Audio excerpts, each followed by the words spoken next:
कितना खर्चा हुआ? कह रहे जी खर्चा तो उसमें 77 लाख ही हुआ, ज्यादा नहीं हुआ, पर ना जी उसमें एडवर्टीजमेंट के 24 करोड़ रुपए लग गए। मतलब एक योजना जो धरातल पे आई नहीं, जिसका आपने इतना गुणगान कर दिया, 24 करोड़ रुपए खर्च दिए कि दवाई बनाएंगे, पसारे देंगे, पड़ोसी राज्यों को देंगे, पराली खत्म हो जाएगी, हुआ कुछ नहीं। और ये 25 करोड़ रुपए भी जोड़ लीजिए खाते में। फिर मैंने पूछा एयर पोल्यूशन में और क्या किया? कह रहे जी स्मोक कवर लगवाए। मैं कहा कितने? एक। अच्छा भैया एक लगा, कहाँ लगा? कह रहे वो कनाट प्लेस में लगा था। मैं कहा कितना खर्चा हुआ? कह रहे जी खर्चा उसमें 22 करोड़ रुपए हुआ। ठीक है, अरे सुनिए ना, हम भी तो कुछ बोल रहे हैं। तो 22 करोड़ रुपए हुआ। मैं कहा एडवर्टीजमेंट में, क्योंकि हर एक में बंधा हुआ है ना, एडवर्टीजमेंट तो गैलर के जैसे चल रहा है यहाँ। कह रहे जी 6 करोड़ रुपए। तो मैं कहा जी चल रहा है, वो काम कर रहा है? नहीं नहीं, वो तो 1 साल में ही बंद हो गया था। तो यानी कि 22 जमा 6, ये 28 करोड़ भी जोड़ लीजिए, जो कि आपकी सरकार ने केवल वेस्टेज ऑफ मनी की, दिल्ली की जनता का पैसा बर्बाद किया। फिर मैंने पूछा कि और क्या काम हुआ? कह रही जी ऑड इवन भी किया था, बहुत बढ़िया योजना थी। मैं कहा उस पर खर्चा क्या हुआ? खर्चा कुछ नहीं हुआ जी। मैं कहा अरे वाह, एक काम तो निकला जिस पे खर्चा हुआ ही नहीं। मैं कहा खर्चा नहीं हुआ, ये अच्छा किया। तो ऑड इवन में फिर क्या हुआ? कह जी थोड़ा एडवर्टीजमेंट पे हुआ था। मैं कितना हुआ?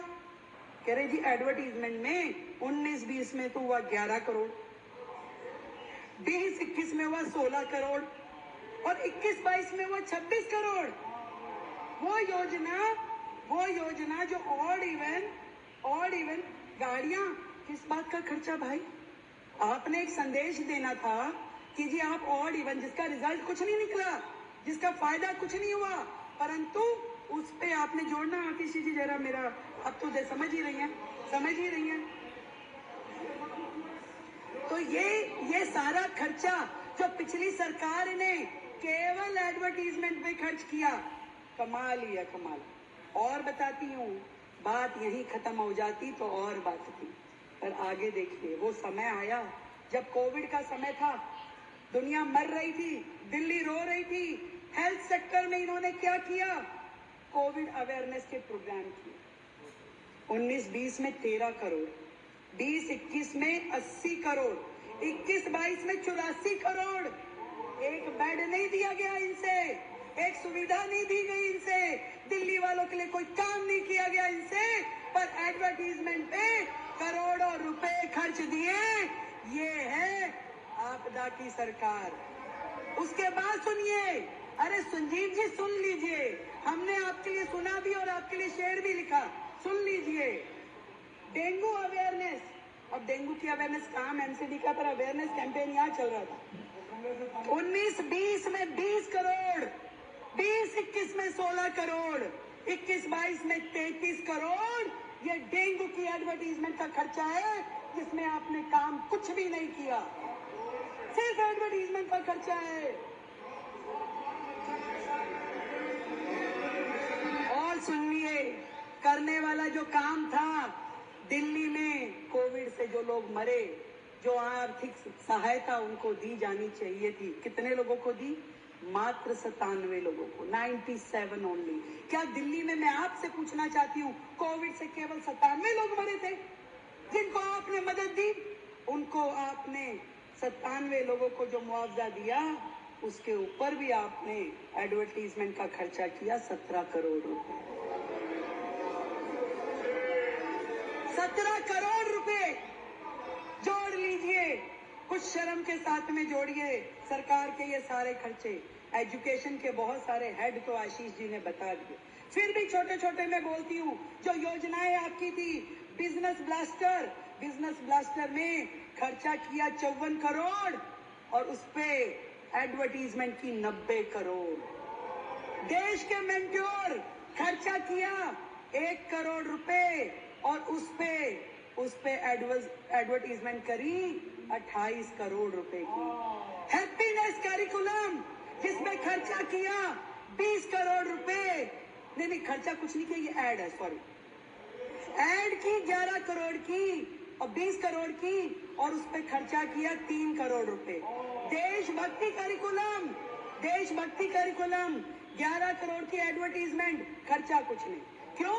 क्योंकि ये तो खाली सेशन थे, पीरियड्स, क्लास के जो होते हैं ना, पहला पीरियड, दूसरा पीरियड, तीसरा पीरियड, और वो पीरियड्स एक दिन में, एक क्लास में, आप सब भी स्कूल गए हो, ये भी गए हैं, एक दिन में ये पढ़े लिखे लोगों की सरकार 3 एक्स्ट्रा करिकुलर एक्टिविटी, एक हैप्पीनेस, एक बिजनेस क्लस्टर, एक देशभक्ति। अरे भैया 7 पीरियड्स में से 3 आपने दे दिए, बंदा पढ़ेगा कब? बच्चा पढ़ेगा कब? पढ़ेगा नहीं तो फेल ही होगा। जिन 1.5 लाख बच्चों को आपने बाहर किया, तो आपने ना केवल फंड की चोरी की, आपने दिल्ली की जनता की ये समय की चोरी भी की, उनकी पढ़ाई की भी चोरी करी, भविष्य के बच्चों के भविष्य की भी चोरी करी। एक और बताती हूँ, दिल्ली स्पोर्ट्स यूनिवर्सिटी खर्चा किया 7 करोड़ रुपए एडवर्टीजमेंट पे, और है कहाँ है भाई? कहाँ है दिल्ली स्पोर्ट्स यूनिवर्सिटी? आज तक केवल कागजों में है, वो कहीं नहीं है दिल्ली स्पोर्ट्स यूनिवर्सिटी। ये हाल है सरकार का। एक थी Delhi skill and entrepreneur university, 25 crore रुपए एडवर्टीजमेंट का खर्चा, कहाँ है? कागजों में, कहीं नहीं पहुंची, एक कदम भी नहीं बढ़ी योजना। 25 करोड़ रुपए और 36 डिग्री एडवर्टीजमेंट, कहाँ? सोशल मीडिया पे भी करेंगे, अखबारों में भी करेंगे, वो भी देश भर में करेंगे, और उसके बाद में चैनल्स में भी होगा, उसके बाद में हर जगह योजना, गुणगान, स्वयं स्तुति, खुद ही अपना पूरा गुणगान करते रहते थे। क्लासरूम की कहानी आपने बताई दी, बस क्लासरूम जितने बने, पहले कमरा बना 15 लाख रुपए में, फिर वो हो गया 25 लाख में, फिर हो गया 45 लाख रुपए में। एक कमरा 45 लाख का। अब वो देख के आने भाई, वो कमरे देख के आने जो 45 लाख में बने। मुझे लगता है कि हमारी सरकार 2000 कमरे, 7000 कमरे जहां भी बनाएगी, वो तो 45 लाख रुपए में तो बहुत सारे कमरे बन जाएंगे। वहां से भी पैसा बचेगा, उसको भी जोड़ लीजिए, उसको भी नोट कर लीजिए सर। बात हो रही थी, पैसा बहुत आ जाएगा, चिंता ना करिए। ये डबल इंजन की सरकार है, आपको चिंता करने की आवश्यकता नहीं है कि पैसा कहां से आएगा। पर आपने, आपकी सरकार ने जो दिल्ली की जनता से चोरी की, उनके पैसे की चोरी करी, उनके समय की चोरी करी। मुख्यमंत्री था ही नहीं दिल्ली में, मुख्यमंत्री तो बाकी राज्यों में घूमता था, यहाँ का पैसा बाहर लेके जाता था। तो दिल्ली की समय की चोरी। मैडम कह रही थी मुख्यमंत्री जी कहाँ हैं, जवाब दो। अरे भाई काम भी है, मेरे पास 10 मंत्रालय हैं, आपके मुख्यमंत्री के पास तो एक भी नहीं था, उसको काम नहीं किया था, उसके पास तो काम नहीं किया था। मेरे पास 10 मंत्रालय है, मुझे जाना होता है, मुझे काम करना होता है। मैं आपके प्रश्न के जवाब मेरे मंत्री दे रहे हैं, लिखित में आ रहे हैं। आपको जवाब चाहिए कि मुख्यमंत्री चाहिए? और सुनिए, और चोरी की इंतहा ये हुई कि इन्होंने तो दिल्ली की जनता का सुख चैन छीना। गड्ढे में, सीवर में, गंदे पानी के साथ जो दिल्ली की जनता को रहना पड़ा, वो आपने चोरी किया। चोरी यहाँ भी खत्म हो जाती तो और बात थी। आपने तो सीएमओ दिल्ली का हैंडल चोरी करके ले गए, सीएमओ दिल्ली के 3 हैंडल चोरी करके ले गए। अरे हमें कंप्लेंट करनी पड़ी, 1 महीना संघर्ष करके उन हैंडल्स को वापस लेके आए। अरे ऐसी भी क्या आदत लग गई चोरी की भाई, ऐसी भी क्या आदत लग गई चोरी की।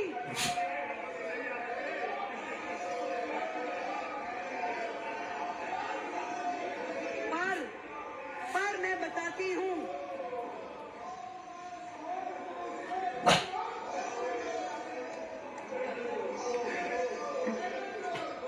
चलिए कोई नहीं, होता है।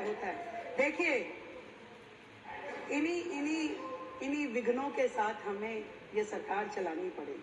आप समझिए कि जब तक ये लोग ये नहीं समझ जाते कि जनता ने इन्हें एक और मौका दिया यहाँ बैठने के लिए, और नहीं तो अगली बार हर्ष वो होगा जो आपके साथी यहाँ पे नहीं है, कहीं ऐसा ना हो अगली बार आप भी नजर ना आए। इसलिए जनता के प्रति आपकी जो जवाबदेही है उसको याद रखिए, इतना मैं कहना चाहती हूँ। इस बार बजट की इस चर्चा में जो मुझे अच्छे सुझाव लगे साथियों के, वो मैं जरूर इसमें जोड़ना चाहूंगी कि यमुना पार विकास बोर्ड जो भाई अभय जी ने और बाकी साथियों ने कहा, उसको हम अपने इस बजट में था पहले, पर वो रिवाइव करके उसको कामगार करेंगे, उसको चालू करेंगे। दूसरा, दिल्ली की सभी मंडियां हमारे भाई राजकुमार जी ने और बाकी साथियों ने मुझे कहा था, वो पॉइंट हमसे कहीं लिखने में रह गया। तो दिल्ली की मंडियों का सुधार, विकास कार्य, इसको भी हम पूरी शिद्दत के साथ करेंगे। मैं इस सदन को ये बताना चाहती हूँ। और एक और बड़ा सुंदर सुझाव हमारे साथियों की ओर से आया कि दिल्ली जो है, अलग अलग राज्यों का यहाँ पे परिवेश है, हर राज्य के लोग यहाँ रहते हैं, वो अभिन्न अंग है दिल्ली का। तो दिल्ली सरकार अब से जिस भी राज्य का स्टेट डे आएगा, उस स्टेट डे को दिल्ली सरकार के द्वारा मनाया जाएगा। और अब सबसे पहला जो स्टेट डे है, उड़ीसा का दिन है, 1 तारीख को, 1 अप्रैल को, तो दिल्ली सरकार उसका आयोजन करेगी, उसे मनाएगी भव्यता के साथ और आप सबको भी बुलाएगी। मैं इस सदन के आगे इस बजट पे जो आप सबने चर्चा करी और जो बाकी बातें अलग अलग साथियों ने कही, मुझे लगता है कि उनको एक बार और बजट दोबारा से पढ़ लेना चाहिए कि कम है, ज्यादा है, हर चीज में ज्यादा है, हमने कहीं नहीं घटाया। 1 लाख करोड़ का बजट है भाई, तो उसको हमने हर हेड में दिया है, खूब दिया है, और भी देंगे, जितना चाहिए उतना देंगे। आप भी अपने क्षेत्र में काम करने जाइए, आपको फंड की कमी नहीं होने देंगे, ये मेरा आपसे वादा। इतना ही कह सकती हूँ आज इस सदन के आखिरी में कि वसुधा का नेता कौन हुआ, वसुधा का नेता कौन हुआ, भूखंड का विजेता कौन हुआ, अतुलित यश क्रेता कौन हुआ, नवधर्म प्रेरणाता कौन हुआ।